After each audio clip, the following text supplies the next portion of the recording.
Hello there, and welcome to another edition of Beyond the Real. My name's Alex, and today we'll be talking The Night House.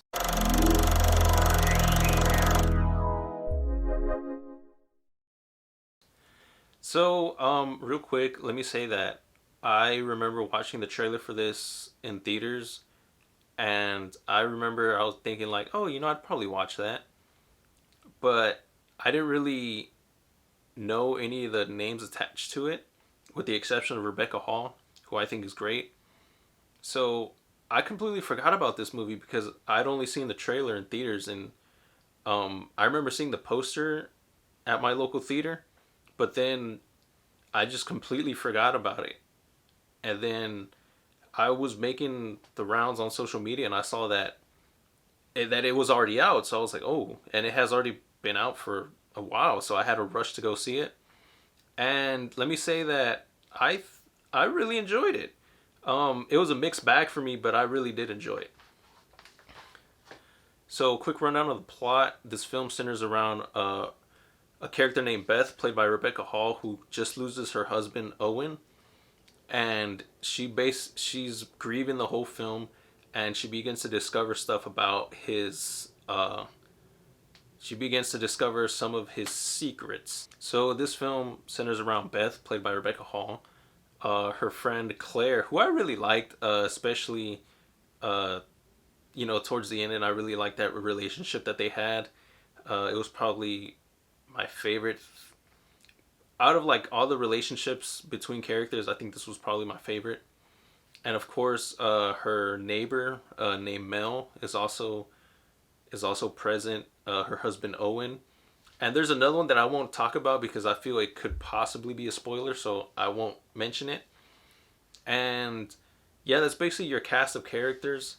So there's not very many of them, but I didn't mind following the character of Beth because Rebecca Hall, to me, is a great actress, and I think that she did a fine job in this film. And I also like that this film kind of plays with ish plays with the idea that maybe she's not too trustworthy of a narrator because of course she's a grieving widow, so you kind of wonder if like some of this stuff just goes down to her being in despair, even in dialogue from the other characters. And she also drinks heavily in the film, so of course there's also that. And I really enjoyed the way that this film plays with the perspective of certain things, um, and just the way that it is shot, like certain ways that they try to show like the figure of stuff, the figure of what's in the house. I really enjoy the way that they shot it because like they'll have like a lingering camera angle, and then of course Beth goes back to check like am I seeing something, and then like it'll be a figure made out of like furniture or whatever, but she's just looking at it like, and like you can kind of see something too, but like it cuts back to her being like, oh, whatever. But then she like you'll hear a noise and she'll go back to look again, and then you see something move and you're like, whoa.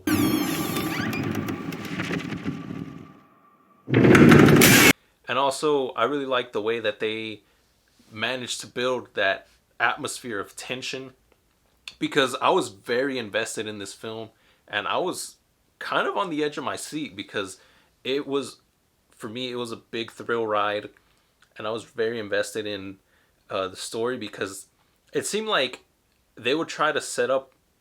It seemed like they were building towards one thing and then they would change it. But they would change it just enough where like it wouldn't be annoying, but just enough to always keep you guessing. And the stuff that they would pull out wouldn't be like overly obscure. And I really like the way that they try to explain the lore. However, that is probably one of the things that I also found hard to enjoy was the how they try to explain things, because I feel they introduced a lot of things in this film that they didn't follow up on, or that they kind of just left unanswered. So there were a lot of plot threads that didn't really go anywhere, but it did keep me guessing, and I feel like this is something that I'm gonna have to rewatch a few times to fully understand the creative vision in these choices. So I also, so I don't watch too many horror movies, but this to me was more thrilling because just that atmosphere that they were able to build with the camera angles and the music and like just the way some of the scares were set up, because there were jump scares, but I don't feel it relied too much on them. But they were very much there.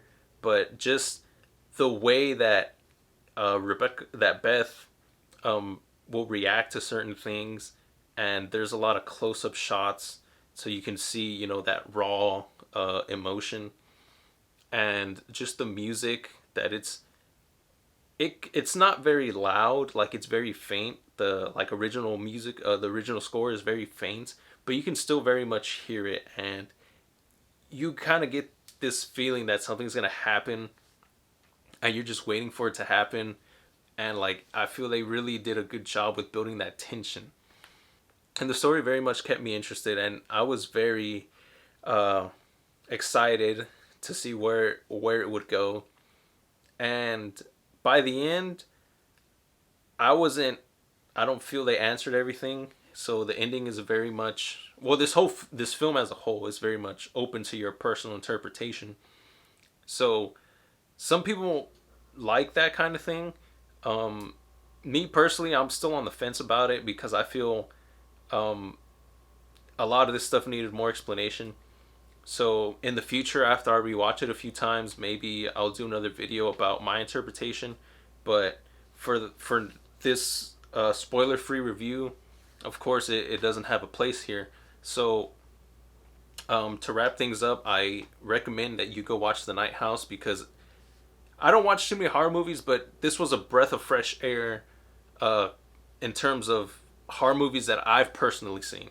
I think it's a lot better than your typical slasher movie or your Conjuring movie. So, especially after that last Conjuring movie, it left a bad taste in my mouth. So I would much rather watch this. And this film very much makes you think. So I really think that was a plus. So I recommend you check out The Night House, and I hope you have a good time watching it. And I'll wrap it up there. This is Beyond the Real. My name is Alex, and I'll talk to you soon.